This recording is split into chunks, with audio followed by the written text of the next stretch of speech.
Hello guys, Nika here with your daily neuro nugget. Today I am drinking Quachachatli. That is Nahual. Nahual is the oldest Aztec language and it means tree of the birds. And this tea is supposed to be really good for gastric issues as well as wounds such as burns. I love the taste of this. It's so woody and earthy. It is not sweet. It is not bitter, but it smells like wet soil after a rainy day. So I love it. I love it. Grab a drink because we have a lot to talk about. Yesterday's hearing was freaking insane and it just makes me want to cover Scott Green and Judge because something is shady there, in my opinion. Of course, these are my speculations, my theories. You do your own research and come to your own conclusions. But yesterday's case court hearing was chaotic. So they are rushing this case. It is a capital case. Why are they rushing this case? Why do they want to just get it over with already? People say it's for the victims. Yes, I understand. We need justice for the victims, but that entails having the right to a fair trial and the right person in jail. Therefore, we should probably not be rushing this, considering Bill Thompson, out of his own freaking mouth yesterday, says he just received x-rays from the autopsies.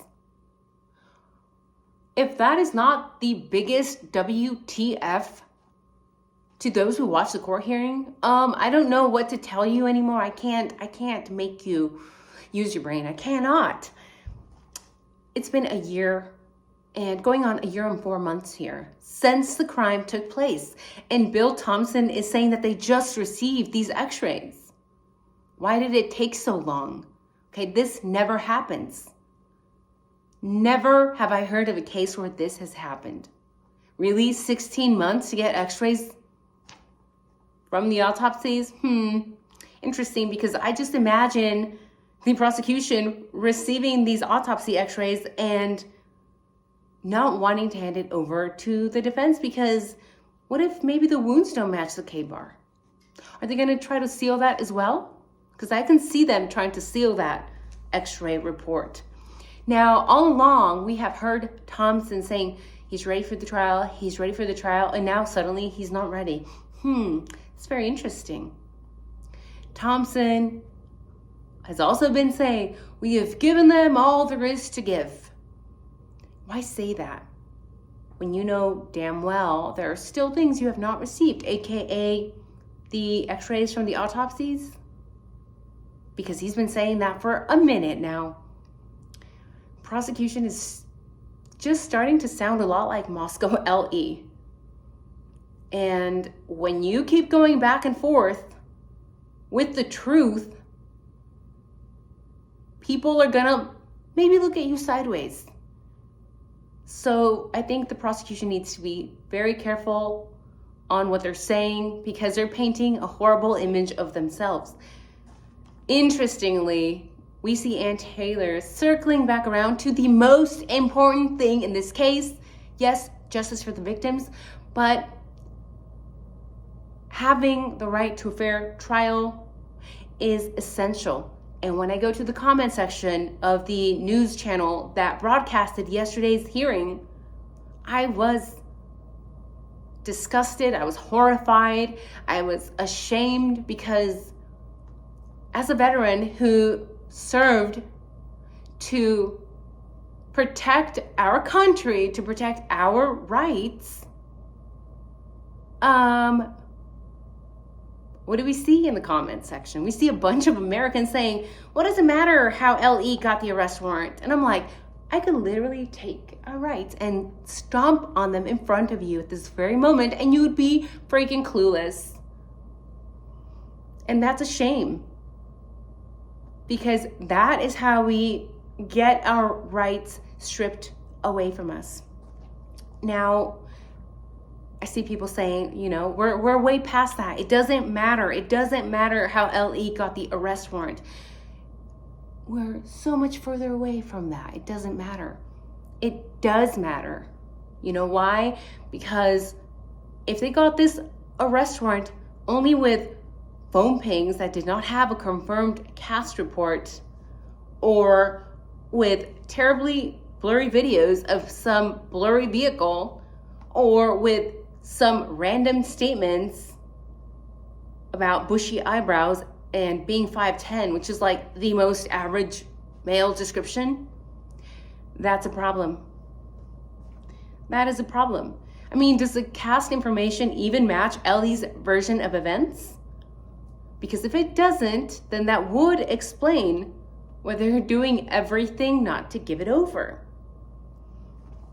Now, I think that forensics of the IgG is the only saving grace here for Mr. Kohberger, because we need to dumb it down for the public. Unfortunately, most people have average IQ.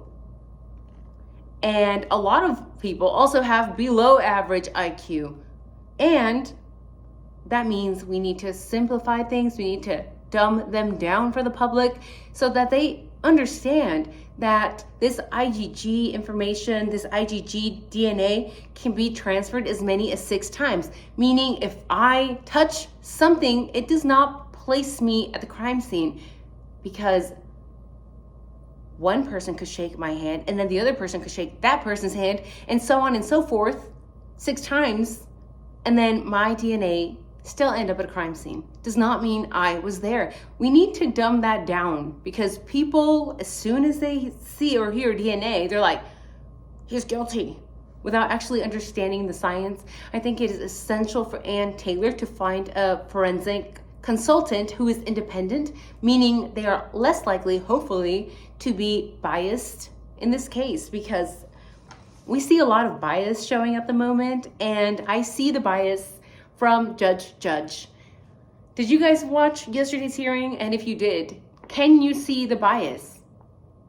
I see his face, his expressions changing when Ann Taylor opens her mouth.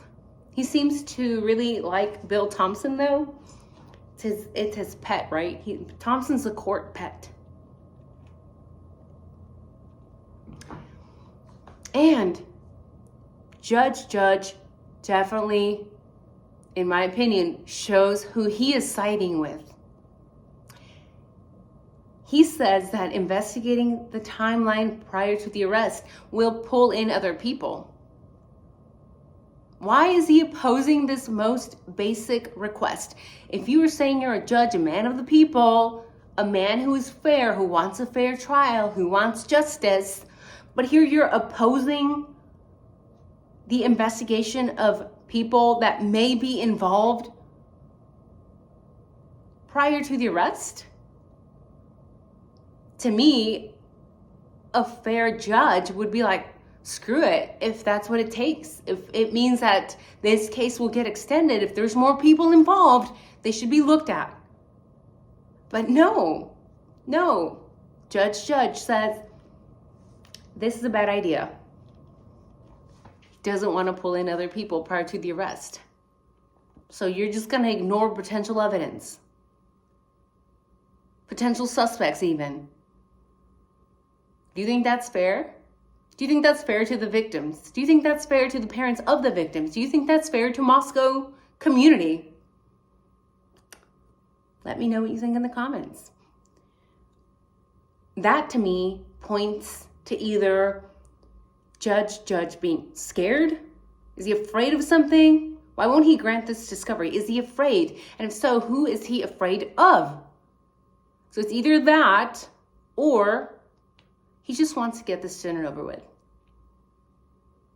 Like a lot of Moscow PD chiefs seem to have done.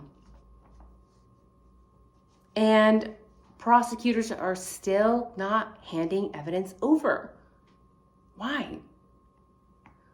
First, they say they want to get this case done and over with, but then you don't want to obtain evidence over. meaning that the case gets dragged out even further because now Ann Taylor's going to fight you to get that information that she and Mr. Koberger are entitled to see. So is it because it was maybe obtained illegally that they keep continuing to hide this evidence? Okay, Anne says that she has needed to drag this information out and that when she receives it, it's so disorganized. She mentions that she's still missing the video and audio that was made available to the prosecution. Why won't they let her have that video and audio? What is in that video? What is in that audio? Not to mention the 400 witnesses she apparently has to question. 400 witnesses. Did you guys catch that? Did you guys catch that last time? Because I sure did. That's a lot of witnesses. And that just makes my vivid imagination go to the whole theory of the crime potentially being live streamed. It is a theory that was thrown out there a long time ago, but 400 witnesses? I can't think of that many people being witnesses unless maybe it was live streamed, which would be even more disgusting, right? And also goes on to say, it's not Bill's fault. It's not his fault, but it's the agency's fault. Who is she referring to? Is she referring to the fib? Yeah, she is. Because they continue to say, it doesn't exist. It doesn't exist. And then months later, it turns out that it does. Therefore, that means that the fib continues to lie to our faces and to the faces of basically all the attorneys, right? And Brian Koberger. Are they overstepping, legally speaking? Because they're lying about evidence that should be legally available to Koberger. They're overstepping, in my opinion. Who is investigating the FBI? Somebody needs to hold them accountable. We've seen the cases of the FBI doing illegal activity, getting caught doing this, doing that. But of course, they don't make top headlines like, whatever the Kardashians did today. So pay attention to the things that matter. They put a lot of stuff out there. I think it's easy to get distracted by silly things, right? Like whatever, trash TV. But we need to pay attention to our rights and to what they may be trying to do to our rights. Are they trying to strip them away from us? Because I know that if I were in the shoes of Koberger and the FBI is trying to block me from receiving whatever I need to clear myself potentially out of this case, I know I'd throw a freaking fit. Because that is not right. We know intuitively that's not right. And of course, legally as well. That is not right. So should somebody be investigating them? What do you guys think? And I'm sorry, but did I hear someone mention that they are communicating with the University of Idaho to see which time works for them? WTF? Okay, why are they communicating with the university? Okay, the house was already destroyed before the trial. Okay, Green should be loaded considering, the whole book thing and everything else he's doing over there. Why are they contacting the university? Okay, to me at this point, it has nothing to do with the university anymore. Maybe I'm missing something as far as legal issues go, but I find it very, very odd that they're communicating to see, does that work for you, U of I? Does that work for you? We want it to work for you. This involves Koberger and the victims. To me, the university should be out of the picture. They should have been out a long time ago. I'm not going to grant them any request. Now, Scott Green, okay?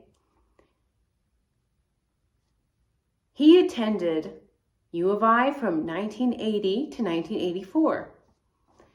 I checked out his LinkedIn and he mentions that he's a Kappa Sigma frat member. Now, Judge John C. Judge, who graduated from U of I in 1984, does not mention, at least that I have found, if he was in a fraternity. Let me know down in the comments if you guys know if he was. I have a feeling he was, but I was not able to find that information. But they both went to the same university and they both graduated in the same year. Now, is it possible that they're buddies? Are they besties? Are they acquaintances? These questions matter. Is this why the judge is communicating with University of Idaho to see which time works for them to start the trial? Do they know each other? It's weird. I understand it's a small town, but still. Okay, we need to look at this because this means that there could be ties in the background that we have no clue of, and this could technically impact the case. It shouldn't, but it can. And, you know, we know Green is Kappa Sigma, but is Johnny Cakes? Johnny Judge? Is he? We know about Kappa Sigma.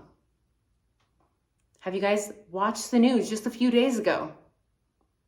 Okay, I'm gonna give you guys a list here of horrible things that Kappa Sigma has done, and they have been held accountable for some of these crimes. Now, Kappa Sigma at U of I in 2006, there was the arrest of David Bergdahl for raping a female. I can't say that because deleted or demonetized. In 1999, 6 members were charged of a break-in. Kappa Sigma. Last year, there's a lawsuit against Kappa Sigma for hazing out in San Diego University of Benjamin Brennan. Did you guys see that case? It was horrible. Okay, the court documents said that they forced him to drink alcohol, they beat him, and then they dumped his lifeless body off at the hospital. The attorney said Kappa Sigma was already expelled at this time and was not supposed to be operating again until 2031. What's happening with Kappa Sigma? Brennan will now spend the rest of his life recovering. Somehow, he became one of the 1% that survived. Kappa Sigma. Okay, the most recent news on Kappa Sigma, February 24, 2024, Kappa Sigma suspended at University of Virginia. A student fell into a coma after being forced to binge drink and then falling down a flight of stairs. Kappa Sigma. Okay, what type of person decides willingly to be Kappa Sigma? Okay, they have a horrible track record, not just recently, but going back to the 90s and 80s. Google it, you'll find enough documents to keep you busy for a month, at least. What type of person decides, I want to be part of that? Apparently, Scott Green does. Kappa Sigma. And does Johnny Boy? I don't know. But it would be interesting if he was Kappa Sigma, right? And we know that brotherly bond of fraternities that nothing will break, that nothing will get in between. Kappa Sigma. And all fraternities and sororities, really. So, very strange things about yesterday's hearing. Is there a relationship there? Potentially. Let me know down in the comments below. If you guys have any information on Judge Johnny Cakes, let me know down in the comments. Was he Kappa Sigma? Was he in any fraternity at U of I? I am not sure. So, you guys have a wonderful day.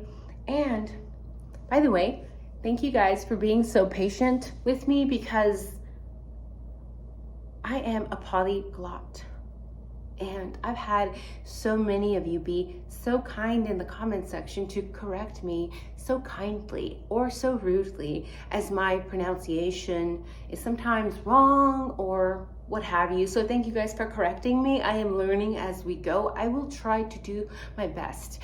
English is not my first language. So people who speak several languages, our brains do actually scientifically proven they work differently. Therefore, I will continue to work on my pronunciation. And a lot of you, I was surprised, asked for the stickers. You guys liked my Moscow stickers. And I only purchased enough really for myself and for my friends. So they basically all put them on their vehicles. And I just want to mail some to Moscow PD. But I don't know if they would like that. Poke the bear. Poke the bear. I want to poke the bear. So as far as selling them goes, I have no idea how I would even do that because it seems very time consuming to mail like individual stickers to you guys. And you guys already know I work 2 jobs. So not sure how that would work, but let me know down in the comments if maybe you have some awareness on how to do this, like rapidly. If you guys want me to ship you out a sticker, I would be happy to do so. I think it's great because these stickers do expose the corruption in Moscow. Several cases, corruption. We see cops hiding things, and if you haven't looked into the sticker case yet, look into that sticker case. Okay? Disgusting.